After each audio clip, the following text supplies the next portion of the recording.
मिनबहादुर गुरुङले तपाईलाई 50, 60, 70 करोड पर्ने जग्गा दिएर अर्को 20-30 करोडको घर ड्याङ्ग कीर्तिपुरमा मिन भवन कीर्तिपुर बनाइदिने हुनुभयो भनेपछि नेकपा एमालेको धोती खुस्किन अब बाँकी के रह्यो त?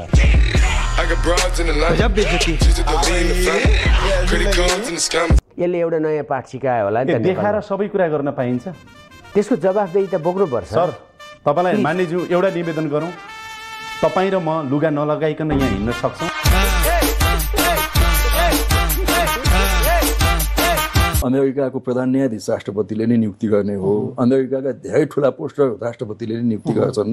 तर त्यही राष्ट्रपतिले डोनाल्ड ट्रम्पलाई प्रश्न पनि सोध्यो। हैन, यो अमेरिकाको उदाहरण नदिनुहोस् न। पहिला यो देशलाई अमेरिका बनाउनु, त्यसकारण सुन्नु न, पहिला यो देशलाई सिङ्गापुर बनाउनुहोस्, अनि त्यो नैतिक अधिकार राख्नुहोस्। देशलाई चाहिँ इथियोपिया र तपाईँ जाने सुडान जस्तो बनाउने, अनि कुरा चाहिँ अमेरिका र बेलायतको गर्ने सुहाउन नि।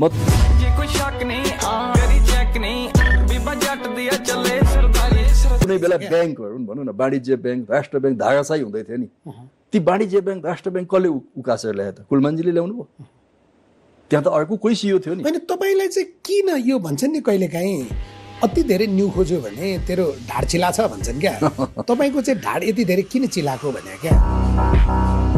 जलवा है हमारा। जनतामा आशा केले जगाउँछ भन्दा सरकारको नीति र कार्यक्रमले, बजेटले त्यसलाई छातीमा हात राखेर भन्नुस् त। एउटा छातीमा हात राखेर राखिराख्छु त। नेपालमा पछिल्लो 10, 12, 15 वर्ष यता आएका कुनै पनि बजेटले नेपाली जनताको आशा, भरोसा, विश्वास कायम गरेर बजेट आउने भयो, ओहो नीति तथा कार्यक्रम आउने भयो, अब हामी जनताको चाहिँ काय पलट नेताले गर्छन् भनेर जनतालाई विश्वास लागेको होला।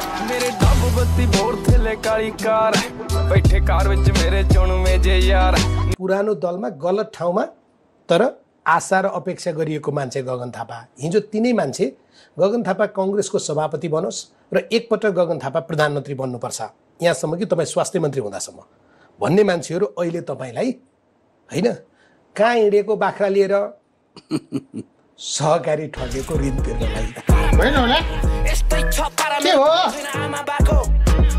गिरिजा बाबुले नै मलाई चाहिँ अझ अगाडि बढ्नुहोस् भनेर प्रेरित गरिराख्नुहुन्थ्यो। त्यो कुरा मैले धेरैचोटि भनेकै छु, रियल कुरै हो त्यो। अलिक मान्छे मारिदिनुहोस् भन्नुहुन्थ्यो।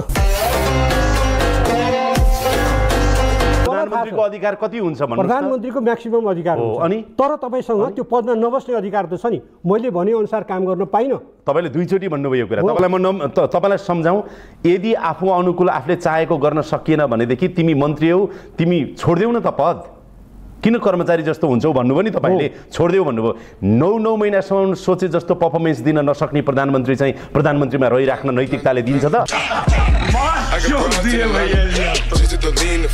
जीवी राई 6वटा सहकारीको अध्यक्ष बन्नुभएछ। सहकारी विभागले के गर्छ भने नि, बरु तपाईँलाई पनि एक्नोलेज हुन्छ, प्रत्येक महिना आफ्नो सहकारीको विवरण, साधारण सभा गरे पछाडि सहकारीको विवरण सबै सहकारी विभागमा बुझाउनुपर्छ।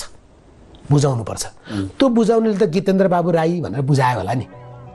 अनि 6वटा सहकारीमा गीतेन्द्र बाबु राई अध्यक्ष देखेपछि ती कार्यालयका कर्मचारी चाहिँ गट्टा खेलेर बसे।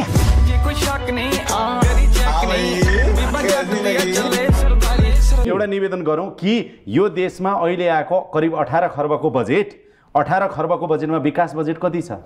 म भन्छु 2-3 खर्ब, 3 खर्ब, 3.5 खर्ब, 3.5 खर्ब हो हैन?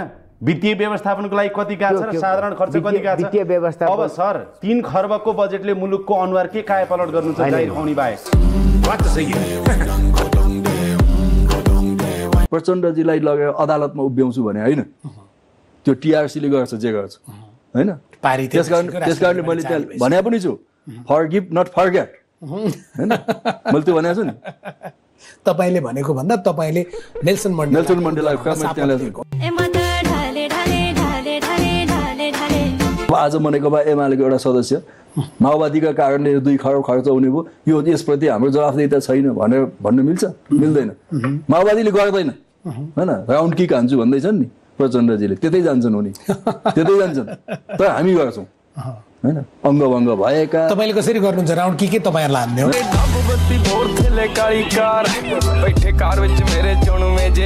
7 सालमा डेमोक्रेसी आउनुभन्दा अगाडिदेखि नै तय भएको ब्युरोक्रेसीमा केही पनि चेन्ज भएन। त्यो के थियो भन्दा काम के अरे दिन कटाउने जागिर पचाउने जी हजुरी गर्ने कुरा लाउने कुरा काट्ने यो तहको प्रशासन संयन्त्र थियो। यो विकास गर्ने सक्ने सक्षम छैन, यसले जिम्मा लिँदैन क्या, यसले जिम्मा लिँदैन। र यसमा दोष कसको त भनेर फेरि तपाईँ झम्टिहाल्नुहुन्छ नि, 1 सेकेन्ड पनि नपर्खी म झम्टिन्ने यसमा हो। ल भन्, म मेरो क्वेसन छ अर्को सोध्नतिर लाग्नु। तपाईँ ढुक्क हुनुहुन्छ ज्ञानेन्द्र भाइमारा हुन्, उनलाई जेल हाल्नुहुन्छ। आफू बारम्बार प्रधानमन्त्री भन्ने, तपाईँको मित्र केपी ओली अहिले प्रधानमन्त्री हुनुहुन्छ, उहाँ कविता लेखेर भाइमारा भन्ने, तपाईँ भाषण गरेर भाइमारा भन्ने, अनि एउटा भाइमारालाई हात हल्लाउँदै अब म आएँ भन्न छोडिदिने गरे के?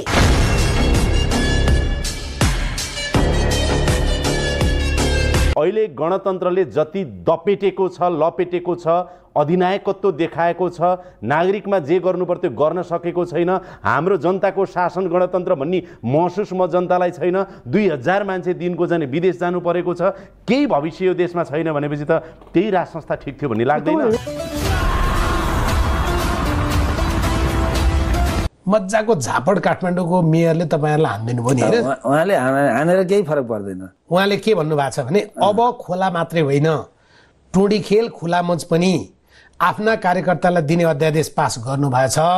बधाई छ सरकारमा रहेका कार्यकर्ताहरूलाई। प्रधानमन्त्री केपी शर्मा ओली र काङ्ग्रेस सभापति शिवराज देउवाको फोटो राखेर उहाँले भन्नुभयो। ल ठिक छ, कहिलेबाट बाँड्ने खुला मञ्च र टोडी खेल दिनु पर्यो।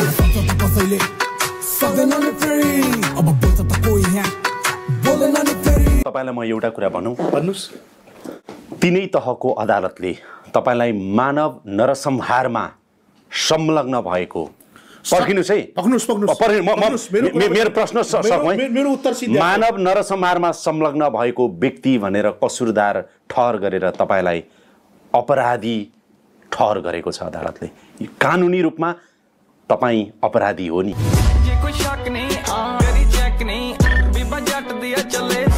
नाबालक सहित 8 जना सुरक्षाकर्मी जुन रूपमा जसरी विभत्स किसिमले हत्या भयो, तिनै तहको अदालतले तपाईँलाई नरसंहारमा सहभागी भएको एक अपराधी भनेको छ। यो हिसाबले तपाईँ अपराधी हो। ठिक छ, लेखेर अपराधी बनाइदिनुस्। लेखेर होइन, तपाईँले त्यो अपराध स्वीकार्नुभयो र 5.5 वर्ष त तपाईँ जेल बसिसक्नुभयो त।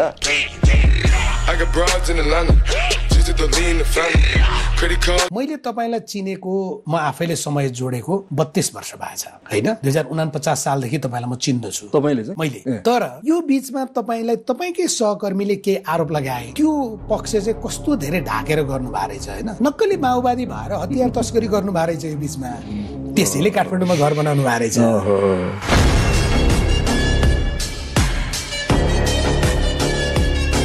तपाईँ प्रधानमन्त्री बन्नुभयो भने अब चाहिँ ज्ञानेन्द्रलाई जेल हाल्ने। म त्यसलाई फेरि एकचोटि छानबिन गरेर छानबिनको ठाउँ राख्नु भएको छैन भने तपाईँले भाइमारा करार गर्नुभएको छ। मैले नै भनेको छु, मैले भनेर मात्रै वैधानिक र औपचारिक ढङ्गले निर्णयमा पुग्ने त प्रक्रिया हुन्छ नि। फेरि त्यसमा पनि प्रमाण हुनुपर्छ।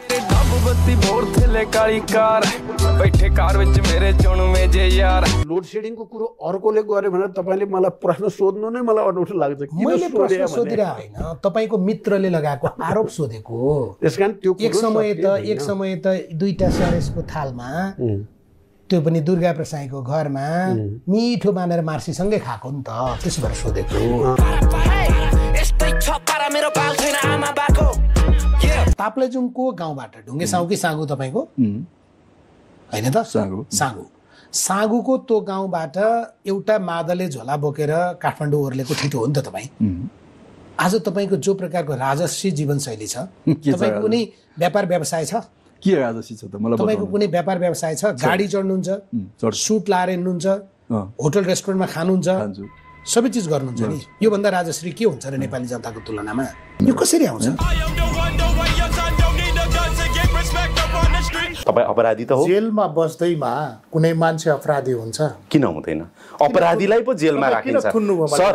भन्छु नि म, तपाईँलाई किन राखियो भने तपाईँ अपराधी भएकोले तपाईँलाई जेलमा राखियो। तपाईँ अभियुक्त भएको भए तपाईँलाई हिरासतमा राखिन्थ्यो।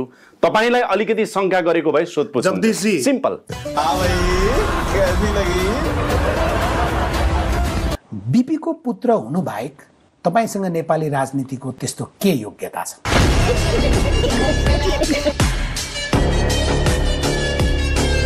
एउटा चिज भनिदिनुहोस् त, एकचोटि कति महिना मन्त्री हुनुभयो? 15 महिना भयो, 11-12 महिना कोभिडले खायो। कोभिडले खायो कि तपाईँले खानुभयो?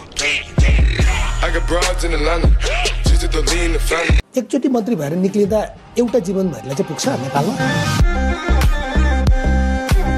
त्यो बेपत्ताको परिवारकोमा गएर तपाईँले भेट्नुभयो, शहीदको परिवार कहाँ गएर भेट्नुभयो नि, उनीहरूको हालत र अवस्था देख्दा तपाईँको मनमा के आयो? स्थिति दयनीय नै छ र मैले यो पटक हामीले विगतमा जति तपाईँहरूको आँसु पुछ्न हामी आइराख्नु पर्थ्यो त्यहाँ कमी भयो। हाम्रो पार्टी त्यहाँ चाहिँ कमजोरी गरेकै हो भनेर क्षमा याचना गरेपछि सबैले क्षमा दिने हुँदो रहेछ। अहिले यस्तो तपाईँको बोली नै त्यस्तो छ, त्यो भएर एकछिनलाई तपाईँले भनेपछि लुटुपुटु भयो होला।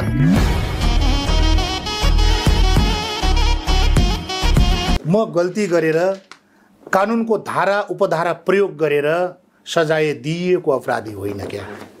म शक्तिको चरम दुरुपयोग गरेर एकजना बहुमुखी प्रतिभाशाली नागरिकलाई जबरजस्ती झ्यालखानामा कोचिदिएको नागरिक हो। र त्यही शक्तिको दुरुपयोग गरेर झ्यालखानाबाट बाहिर निस्किएको अर्को राजनीतिक दलको एउटा नेता पनि हो तपाईँ। उपनिर्वाचनमा अलिकति धक्का लाग्यो होइन, सबै सक्यो भन्ने लाग्यो। अलिकति धक्का मात्रै नभन्नुहोस् न, यसलाई घन्टी बजेको पनि नभन्नुहोस् न, तपाईँहरूको त घन्टा बजिसक्यो। 12 रेक्टर स्केलले नभत्किने जग भएको घर हो कांग्रेस र यसलाई अझै बलियो बनाएर रूपान्तरित बनाएर आधुनिक बनाएर जान्छु भन्छ। त्यो खालको साथीहरूको ठुलो संख्या देशभरि छ। त्यो संख्याको बलमा चिन्ता कहाँ छ भने तनहुका जनताले दुईटै गालामा रातो हुन गरी घापु लगाइदिए एकचोटि उपचुनावमा।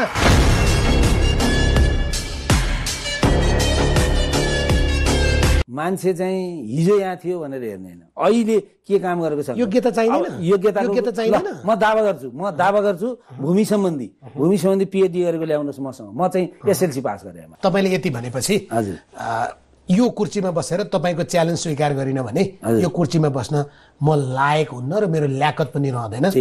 म तपाईँलाई भूमि सम्बन्धी अध्ययन गरेको मान्छे ल्याइदिन्छु, ठिक छ, र तपाईँको भूमि आयोगको अध्यक्ष र सदस्यहरू राख्नुहोस्, ठिक छ। उहाँहरू मध्ये ज्ञानका हिसाबले र यो समस्या समाधानको हिसाबले जो अगाडि छ उसलाई तपाईँ भूमि आयोगको अध्यक्ष बनाउनु तयार?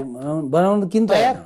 यो प्रतिस्पर्धा स्वीकार च्यालेन्ज स्वीकार तपाईँ तयार? मन्त्रीज्यू विधिभित्र आउनु तयार? हामीले भनेको के हो? तपाईँको पार्टीको सदस्यता, त्यो सदस्यता लिएर तपाईँको लुम्बिनी प्रदेशमा अध्यक्ष हारे पछाडि भूमि आयोगको अध्यक्ष। ए बाबु कुनै बेला कुन मान्छे पार्टीको राजनीति गर्छु भन्ने मान्छे पार्टीको राजनीति जागिर खान किन आउने? तपाईँ हिजो विद्यार्थी हुनुहुन्थ्यो, अहिले पत्रकार बन्नुभएको छ, अनि तपाईँलाई अहिले किन आएको भन्ने समय होइन नि।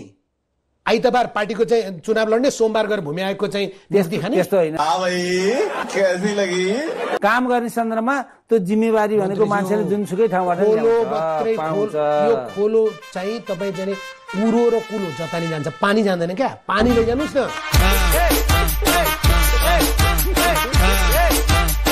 अस्ति 1 हप्ता पहिले मात्रै मेरो साथीले, मेरो भान्जीले बर्दियाबाट 2टा कुखुरा पठाइदिनु भएको थियो होइन। म फैसला भएकै तेस्रो दिनमा हो। मैले यो कुखुरा कसैले पनि नखानुहोस् है, जेलका साथीहरू खाउँ काटेर खाउँ भन्दै थिए, नखानुहोस्, यो बाँचुन्जेललाई पाल्नुपर्छ भनेकै। कहिले काहीँ के हुन्छ भने अगुल्टाले हानेको कुकुर बिजुली चम्किँदा पनि तर्सन्छ भनेको जस्तै। कांग्रेस किन त्यस्तो छ भन्छु है, एउटा सन्दर्भ, चित्त नदुखाउनुहोस् ल। मुलुकमा अब पेन्सन दिने पैसा छैन, शिक्षकलाई दिने तलब छैन, वीर अस्पतालका डाक्टरले तलब पाएका छैन। तर तपाईँ र तपाईँको अर्थमन्त्री हिजो तपाईँहरूले नै अयोग्य भनेर विदा गर्नुहुन्छ, तिनीहरूलाई पैसा दिने राज्य कोषबाट 1.5 अर्ब पैसा झिक्नुहुन्छ, कांग्रेस साक्षी बस्छ। अरे बाप रे, ये तो धोती खोल रहा है।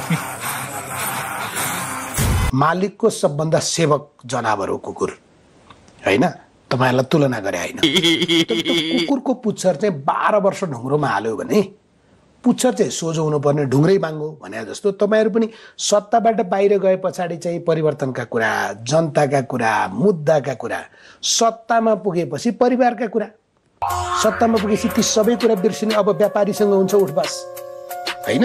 अब त्यो जनता बिर्स्यो, त्यो रोल्पाको जनता नि बिर्स्यो, रुकुमको जनता नि बिर्स्यो, गोर्खा 2 को त अहिले बिर्स्यो।